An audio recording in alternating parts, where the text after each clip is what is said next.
Assalamualaikum warahmatullahi wabarakatuh. Halo teman-teman semua, bagaimana kabarnya hari ini? Saya doakan semoga yang nonton video ini sehat selalu, bahagia selalu, dan selalu bisa menjalani hari-harinya dengan menyenangkan, walaupun di masa yang serba sulit ini. Oke, jadi di video ini saya Zulkifli Ramadan bersama teman-teman saya. Ya, mereka nggak ada di sini.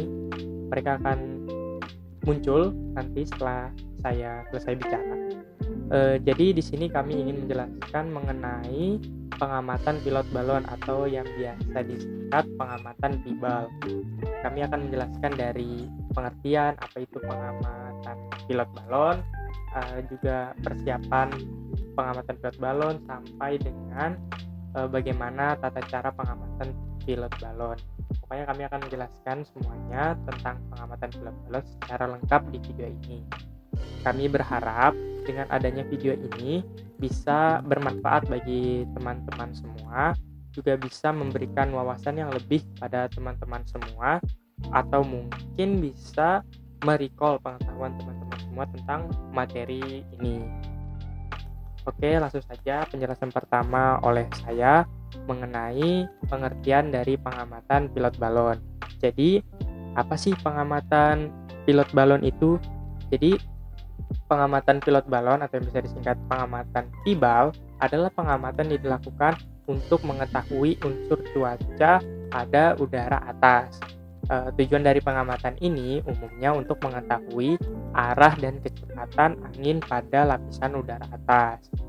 Nah, perlu teman-teman ketahui sebelum melakukan pengamatan PIBAL atau pengamatan pilot balon, ada alat-alat yang perlu disiapkan.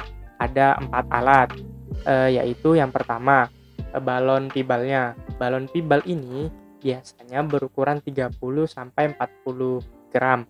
Dan warna dari balon PIBAL ini biasanya berwarna merah. Bukan tanpa alasan mengapa warna merah, karena agar memudahkan pengamat ketika mengamati balon tersebut di udara. Jadi mudah terlihat dan mudah diamati begitu. Kemudian alat yang kedua yaitu stopwatch. Stopwatch ini membantu pengamat dalam menentukan interval waktu ketika pengamatan. Kemudian yang ketiga yaitu alat tulis. Dalam pengamatan kita pastinya memerlukan alat tulis untuk mencatat hasil dari pengamatan kita. Makanya diperlukan alat tulis untuk melakukan hal tersebut. Kemudian yang keempat, alat yang menurut saya paling utama yaitu teodolit. Teodolit ini merupakan alat yang digunakan untuk mengamati balon PIBAL ketika di udara. Alatnya ini berbentuk seperti teropong, dan pada alat tersebut terdapat azimut dan elevasi yang nantinya akan kita catat waktu pengamatan. Nah, mungkin itu penjelasan dari saya. Untuk penjelasan selanjutnya akan dijelaskan oleh rekan-rekan saya. Oke, pada pertemuan kali ini kita akan membahas mengenai tata cara pengamatan pilot balon. Mulai dari tahap persiapan, yang perlu kita lakukan yaitu mengisi formulir pengamatan yang terdiri dari nama dan nomor stasiun, tinggi stasiun, waktu dan jam pengamatan, nomor pengamatan, serta yang terakhir yaitu nama pengamat. Nah, setelah kita menyiapkan formulir dan mengisi tersebut, kita langsung menyiapkan teodolit optik. Yang perlu kita perhatikan yaitu yang pertama, kita harus memeriksa apakah kedudukan teodolit sudah rata. Nah, untuk melihatnya kita bisa melihat pada waterpass yang ada pada teodolit.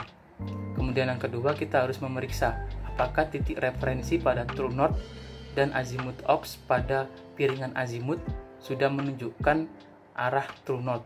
Kemudian yang ketiga, kita harus memeriksa apakah putaran piringan azimut dan elevasinya lancar dan apakah lensa sudah bersih serta penyetelan fokus sudah bekerja dengan baik. Nah, kemudian kita langsung menyiapkan balon.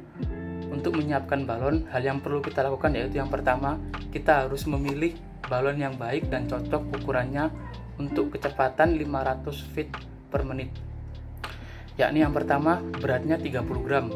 Kemudian panjang leher kurang lebih atau minimal 3 cm. Kemudian ukuran mulut pada balon sesuai dengan ukuran pentil. Kemudian kulit balon harus halus, rata, dan juga tidak bocor. Nah, setelah kita memilih balon, hal yang perlu diperhatikan yaitu pentil bal harus beratnya kurang lebih 50-53 gram.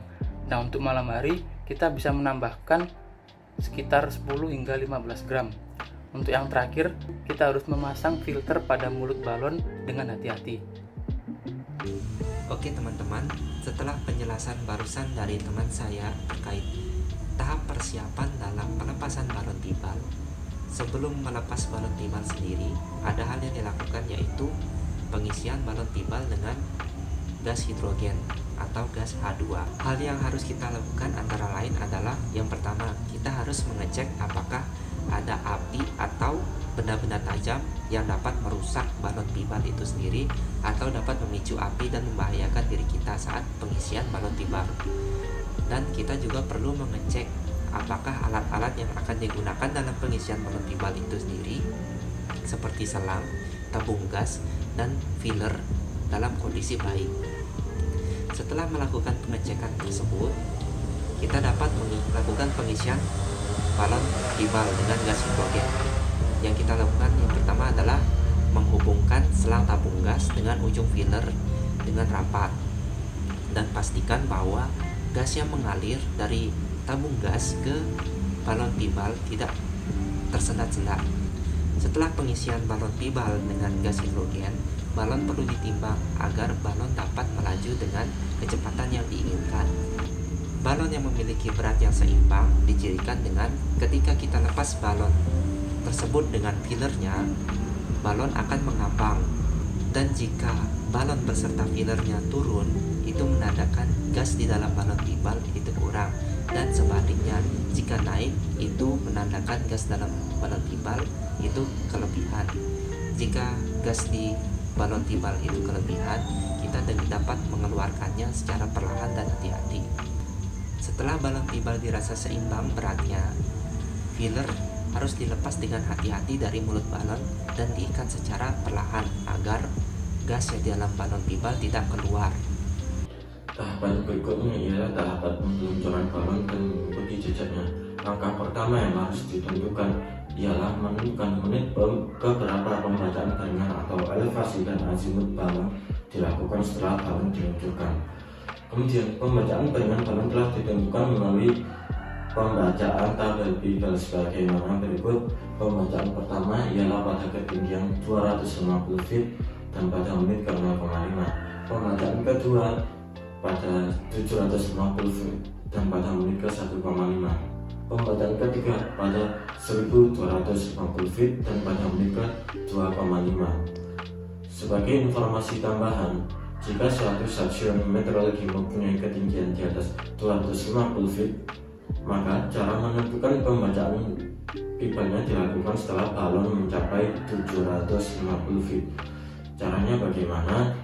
Yaitu dengan menggunakan 750 dikurangkan dengan ketinggian stasiun dibagi dengan 500.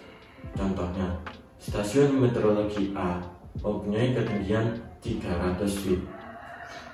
Maka cara pembacaan pibalnya dilakukan sebagaimana berikut: 750 dikurangi 300 dibagi 500 menghasilkan 0,9 menit. 0,9 menit sama saja dengan 54 detik. Maka pembacaan pibal pertama pada stasiun meteorologi A dilakukan setelah 54 detik balon diluncurkan. Langkah berikutnya yaitu menentukan jam berapa peluncuran balon akan dilakukan. Peluncuran balon dapat dilakukan mulai dari 45 menit sebelum jam pengamatan utama dan 15 menit setelah jam pengamatan utama. Dan tahapan berikutnya ialah mengikuti jejak balon menggunakan teodolit. Usahakan balon berada di tengah lensa teropong teodolit atau berada di garis silang lensa teodolit. Tahapan berikutnya ialah membaca bayangan balon seperti yang telah ditentukan pada tahapan atau langkah pertama. Kemudian mencatat hasil elevasi dan azimut pada formulir pengamatan. Hal ini terus dilakukan sampai dengan balon pecah atau menghilang. Jika balon sudah pecah atau menghilang dari teodolit atau tidak dapat diamati oleh teodolit, maka selesai sudahlah pengamatan dan terapkan kembali peralatan yang telah dipakai untuk pengamatan. Nah, itu tadi teman-teman video penjelasan dari kami tentang pengamatan pilot balon. Semoga penjelasan yang kami berikan bisa dengan mudah kalian pahami, bisa bermanfaat untuk kalian. Dan oh ya, bagi yang sudah bertahan nontonin video ini dari awal sampai akhir, atau yang nontonnya di skip-skip, saya ucapkan terima kasih karena sudah meluangkan waktunya untuk menonton video kami. Saya sangat berterima kasih dan semoga kalian sehat selalu dan sampai jumpa.